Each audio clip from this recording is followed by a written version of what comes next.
Last episode, we talked about coming home, the reunions, the volunteers, the quiet courage it takes to walk up to a stranger who might just become family, all things I experienced firsthand.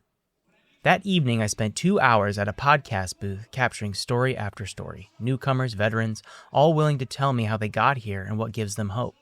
Those stories deserve their own space, and I'll be sharing them in part 3.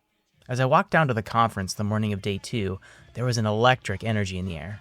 Your MC, Alex Simon, already getting the room amped up for a day built on education and community.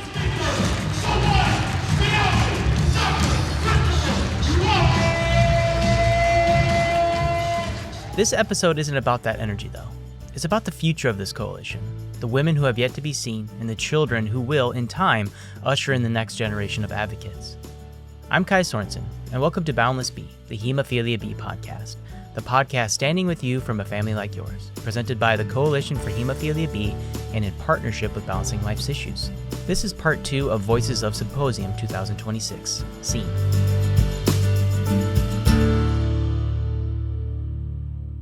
By Friday morning, I was deep into my last stretch of interviews, with a flight home already looming that afternoon. But there's one conversation I wasn't leaving Vegas without. Kim Phelan is the CEO of the Coalition for Hemophilia B, and over the years, she's become someone I genuinely admire as a leader and as an advocate for this community. We found a few minutes between sessions to sit down. Wow, this year is amazing. What gives me hope is to see so many new families coming. This year we have over 55 new families and first-time attendees. So that's amazing that they have found the organization and they're getting the support and the information that they need. Mm-hmm. And it's a kind of like a different vibe. The vibe is like, not like maintaining, but thriving, right? So we're bringing people into 2026 with new hopes, new dreams, and a new way of living. That they can actually have a vision of living a normal quality of life. Yeah. Right? Mm-hmm. So that makes me so excited because after doing this for 35 years, this was always the vision. Mm-hmm. But the advancements were slower than we anticipated. And now there's a whole selection of quality of life products on the market and new therapies, and I'm just so excited for the families. I'm so excited that they have these new options and they can live better qualities of life. Mm-hmm. Because sometimes even like little kids, they don't want to have them sleep over at little parties because the mother's afraid something's going to happen. So they're going to normalize their lives in that way. Mm-hmm. Issues maybe with going into an assisted living facility where they don't know how to do certain things. There's other opportunities to do something else that would be easier for them. So all the products on the market are good, and we are so blessed to have so many for such a small, rare disease state, right? Yeah. But now people are going to really, really thrive. Mm-hmm. Yeah. And amongst that, though, we can't be too naive. There are challenges. Always. So what are kind of some of the biggest challenges that faces the coalition right now? My biggest concern is teenagers. Yeah. I have a really, really big concern about teenagers when they get to be about 18. How your hormones go out of whack. You're becoming an adult. You're not sure. You're not a kid. You're not an adult. I thought I was an adult at 18. I know. It's, all the day when you were like 17, 18, you're like, when women have diaries, like, I love myself, I hate myself. I love myself, I hate myself. I hate this girl, I like that girl, So all those feelings and emotions, and you don't know where to put them sometimes. And then you put a chronic disorder on top of it, and it's like, why do I have to live like this? Why can't I just be normal, right? Like everybody else. And it just escalates the feelings of maturing and not knowing where to put those feelings. So it's really important that parents have continual conversations, the bullying that happens at school. So all of that just escalates more when you have a rare disorder. Yeah. Right? So we want to make sure they have mentors, they have good role models, and that we will talk with the parents. We will help them always find someone, to talk to the kids too, because that is a really important development stage. Yeah, absolutely. So that's my biggest thing I really want to work on. is to get them. I want to get the young adults involved. I want to get the mentorship strong. Yeah. And I want them to know that, their feelings are okay, they're justified, but how to handle this. Right. Yeah. So that's that Adulting Unlocked. Adulting Unlocked, yes. Yes. We'll drop that plug. Adulting Unlocked is just launched. We've done our second one, but it's going to be amazing as we go forward. We're getting a pulse on what those, 18 to 30-year-olds want. Mm-hmm. And we want to provide that. But we also want to provide more one-on-one as well. Yeah. Because we don't want anyone to go through this alone. Right. And that's what's so important about community. And I see the shirts, Seen, Believed. It's so cool. I wanted to make a statement. Yeah. Last year we did Women Bleed Too. We talked about it. We did postcards depicting women bruised and not being seen. Mm-hmm. And this year I developed a purple t-shirt that says Seen on the front and Believed on the back with little bracelets that say Seen. And they love it. Because now we can take pictures and we can show our group pictures, and then the purple shirts will show how many are actually starting to get diagnosed. And maybe one day, all of those women that are waiting for diagnosis will be wearing the purple shirt with the diagnosis. Yeah. Right? So, yeah, a lot of exciting things are happening. So any stories pop out? I know it's only been 24 hours, but any stories pop out for you over the last day? Oh, gosh. Well, it's kind of just like kicking off right now. Yeah, no, right? I'm leaving too early. No, I've been talking, to moms about their concerns about their children and about how great the older guys are in mentoring them. And it's really, we don't want to, my dad was a Marine, right? So it's like no man left behind. Yeah. And we don't want to leave any kid behind. I know a kid right now who's suffering and he's distancing from his mom. And he's having a bleed, and he hasn't had factor in 2 years. Wow. So we're trying to help him. Right. But it only happens with little steps because he doesn't know. Right. Right? So this conference brings people together. It changes lives. And just to know that we have over 55 new families that are going to have another new family now and have that support makes me so happy. Yeah. It really does. It's a ripple effect. It really is. It really is. And having such great people. I mean, everybody that works for the coalition or volunteers, we have 72 volunteers. It's incredible. This year. And everyone is so passionate and loves the community, and they all just want to help each other. Right. It's a good vibe. And that's really the way it should be. That is about as plainly as you can put it about being here. It's just a great vibe. It is. It's an awesome vibe. It's pure love. It's pure caring. And there's no other room for anything else, right? Yeah, it's true. Yeah. Well, thank you. Oh, thank you, guys. Given all the optimism, the honesty about what still worries Kim is what sticks with me. The young adults, the women who haven't been seen. But this is what the coalition does. They power through these worries with action. They make a game plan. One of those plans is the Adulting Unlocked webinar series that is now available to you helping young adults. The other, a purple t-shirt that I'm now noticing in the halls of the convention center. Purple shirts that say Seen on the front and Believed on the back. And it's the women who are not wearing them that gave me pause. At the podcast booth the night before, I ran into one of the women who now has a purple shirt and bracelet, because now she is seen. She's from Central Virginia. She has hemophilia B, but for almost 25 years nobody would confirm it. Not when her own brother was diagnosed as a newborn, not after a treehouse fall at 9 left her wheelchair bound for 3 years. Not as a teenager comparing notes with other girls about heavy periods and joint pain and quietly suspecting the truth. Not even when she asked for carrier testing at 19 and was brushed off. What finally changed was her refusal to accept no. When an OB told her that since her husband didn't carry the gene, her kids couldn't possibly have hemophilia, she fired that doctor on the spot and found one who would actually test her. That persistence got her son Mason diagnosed before he was even born, and at 6.5 months pregnant, finally got her own diagnosis too. She speaks nationally now, so other little girls don't have to fight that long just to be believed. You'll hear her full story live from the podcast booth in part 3. That question, though, what do we owe the next generation, is exactly where my conversation with the Coalition's executive director, Erica Garber, picked up. I have never had one of those families that get together every year and it's like the aunts and the uncles and the cousins and the aunties and that is absolutely what it feels like. And so when I come into it and I'm like, oh, I'm going to be nervous, there it all disappears because everyone is so excited and happy, and it hugs every turn. Yeah. And our speakers are amazing. And when I might have been worried that things wouldn't go well, everyone shows up and just is doing an amazing job. And so we get to sort of just watch it unfold. Yeah. Talk to me about the overall message for this year's symposium. So living well.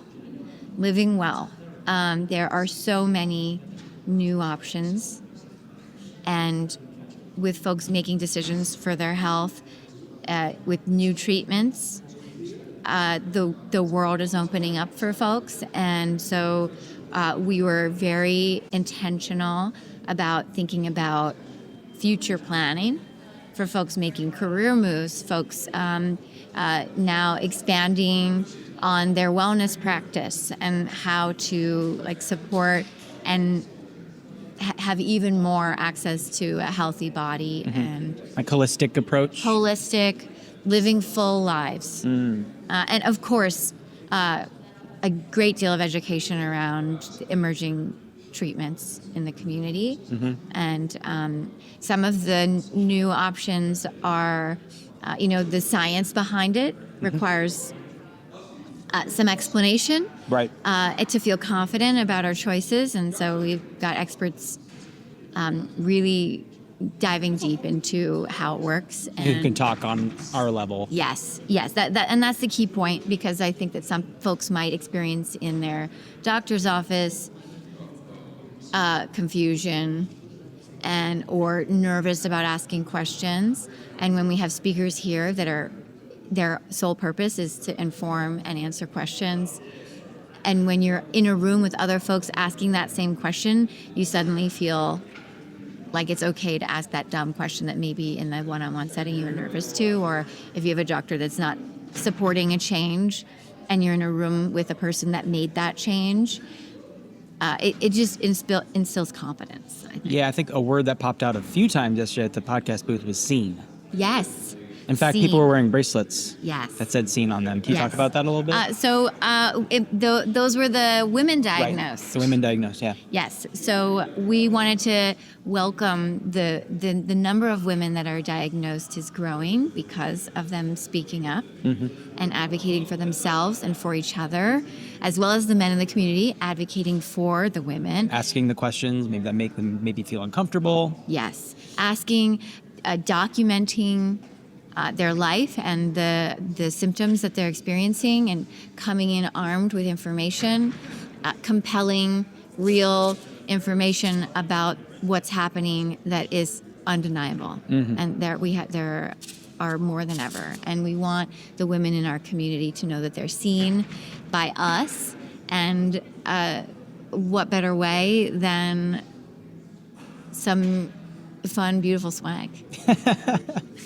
All right, I know you're very busy. One more question. I guess what gives you hope? Oh my goodness. The children. I felt that yesterday. I had the really special opportunity to make some art with our little ones yesterday. And I thought I was going to be too busy and it would have been crazy, but it was absolute highlight. Yeah. And we were making masks. They were inside-outside masks where they were decorating the front of their mask with the things that they're proud of about themselves, and the inside with the things that people might not know or notice that they're proud of. I love that. Several children were discussing with me that their hemophilia is not something that you can notice about them from the outside, but that they feel safe and confident because of their family support and the community that they are here and the friends that they've made. Yeah. And there was even a young man who stood up and contradicted us as there, and lifted up his pant leg and showed us the bruises on his leg. And he said, "You can tell from the outside." But he was full of energy and bouncing around the room and clearly, living a full life. Yes, a literal interpretation. Yes. And so, but it was that conversation that the kids are all right. Yeah, totally. The kids are all right. That same spirit kids treating something scary like something playful, is exactly what I found at the infusion desk with a coalition volunteer. She spent 2 decades removing the stigma around infusing, letting kids play with a fake hand and a practice needle so that the real thing feels familiar instead of frightening. And her closing line to me, keep your skills sharp, because even now as new options like sub-Q injections become available, you still need to know how to do your factor. That's not just medical advice. It's a philosophy. Don't let new tools make you forget the fundamentals that got you here. So we teach infusion. And so we try to meet patients. I was an HTC nurse. I work in the community now. Our goal is to always meet patients where they're at. Mm-hmm. And so what I've learned over the years by being out in the hallway is people will just stop. And that's the magic. Yeah, well, that's what I did. Right? Right? Yeah. Right. So like literally like it gives them the ability, like if they're in the mood to stop, they stop. And if they don't, they don't. Right. We also do an infusion session Saturday afternoon. So we do a couple different things through the week. Saturday is our big infusion session where people can come in and infuse, try a new vein, poke somebody else if they want to. We also have the middle-aged kids come and they get to play with the fake hand. Okay, very good. And get to try to infuse if they want. There's no pressure here. It's on your level of what you want to come do. Mm-hmm. We also have the sub-Q in case somebody wants to try to do a sub-Q injection. If it's the child or an adult who's poking themselves, it's, have you ever infused? Do you have hemophilia? I do not. I do not have hemophilia. So if you want to play, you're welcome to come play. I would love to play. So that way you could actually get the feeling of like, so. Well, my grandfather was type 2 diabetic, and I do remember injecting him in the belly. Yeah. Okay, so that's a That's sub-Q. a sub-Q injection. Okay, got it. Yep. So, but infusion, you actually have to find a vein, right? Mm-hmm. So it's one, learning how to put the tourniquet on, trying to find your vein, which works best for you. And everybody is a little bit different. Some people don't like their hands touched because somebody's probably done a bad stick on them. Mm-hmm. But it's learning all the steps and all the processes to do your factor, which really only takes like 5 minutes if you're good at it. Yeah. Right?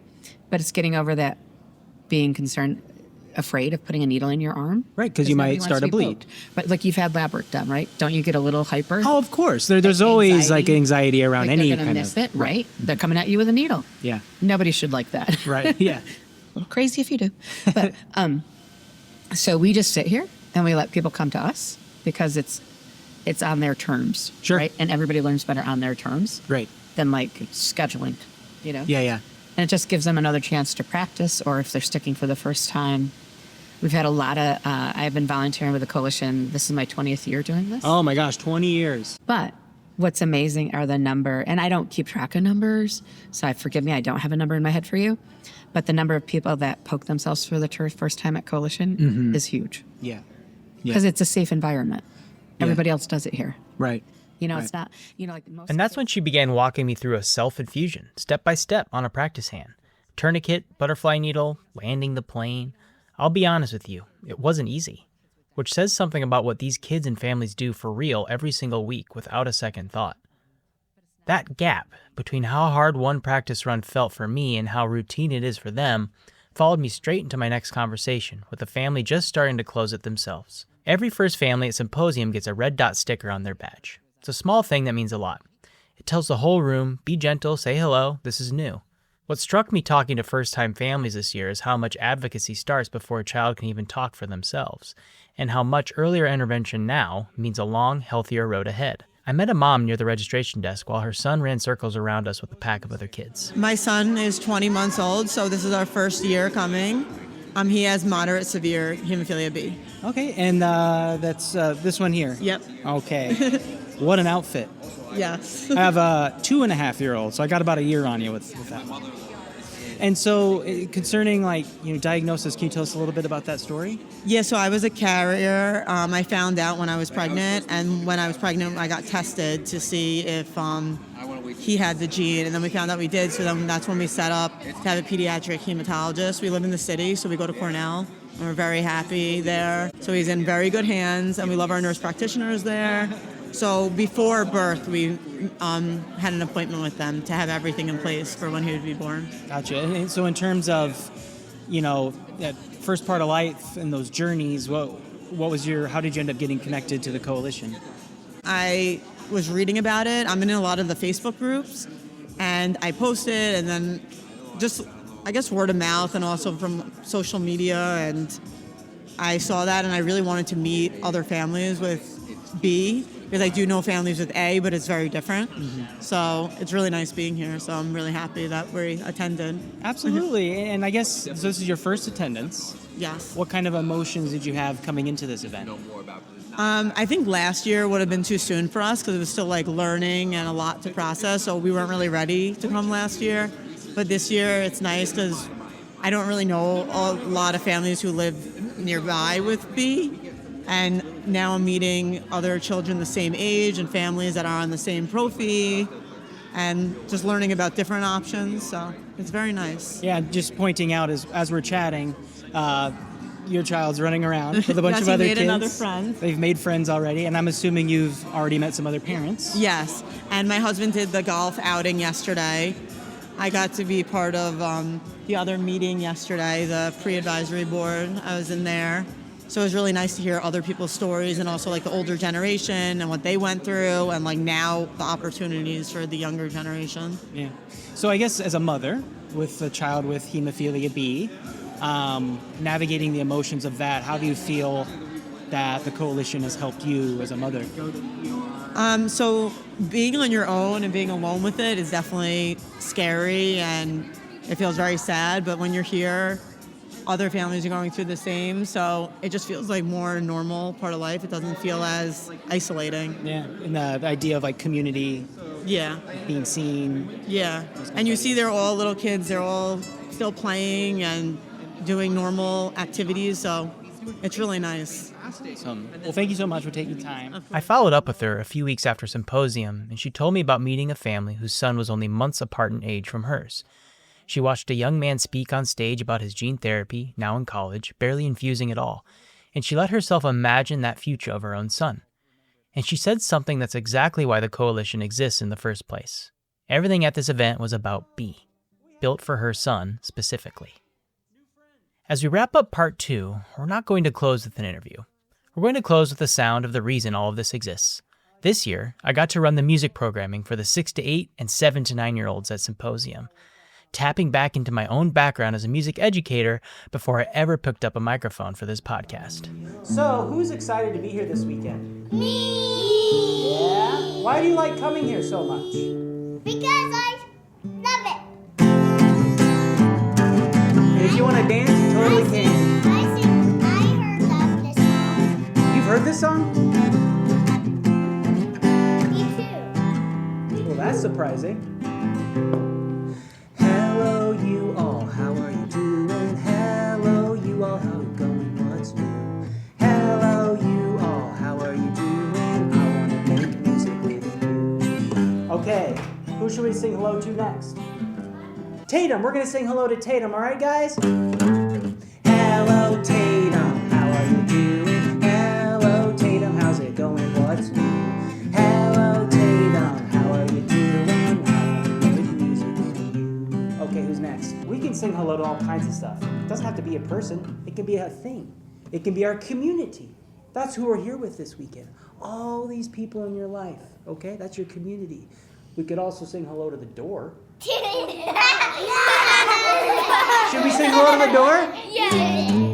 Hello, door. How you doing? Hello, door. How's it going? What's new? Hello, door. How are you doing? I'll make music with you. All right, what else can we sing? Sing-alongs, games, my cup of tea as a teacher. And as most teachers will tell you, you have an age group you thrive in. These kids were easy. I had them in my pocket, and it's those easy laughs that make the job so much easier.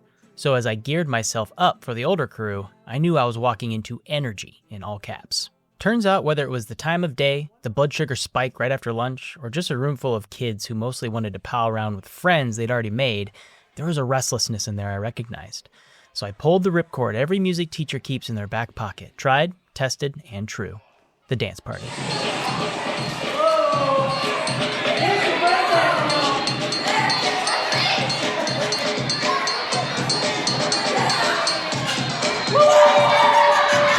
Backflips, a kid doing the worm mid-conversation without missing a beat. That dance party was my opening. Somewhere in between the worm, the breakdancing, the headbanging, and the running in circles, they started trusting me enough to come ask questions directly. did I have hemophilia? I'd tell them no, but that I'd become great friends with a lot of people in their community who do. They'd give me a little smile and keep dancing. That was it. I was in. At one point, a little girl told me she didn't have it either, but her brother does, and she'd like to be friends. That's the whole community in one sentence from a kid who couldn't be older than 9. You don't need the diagnosis to belong to this family.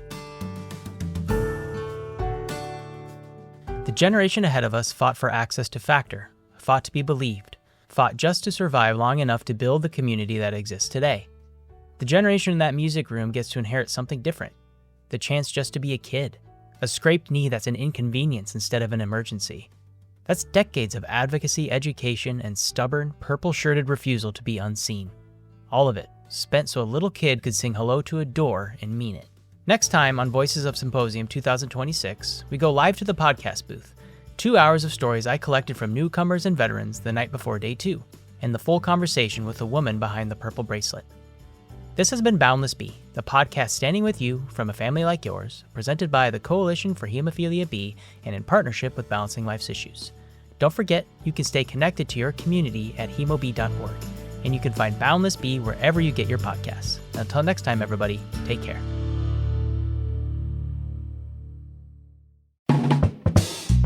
Thank you for listening to Boundless B, the Hemophilia B podcast, the podcast standing with you from a family like yours, presented by the Coalition for Hemophilia B and in partnership with Balancing Life's Issues. Produced by me, Kai. Got an idea for the show? Send us an email at podcast@hemob.org, and don't forget to stay connected to your community at hemob.org. Anything else to add, Miles? Yeah.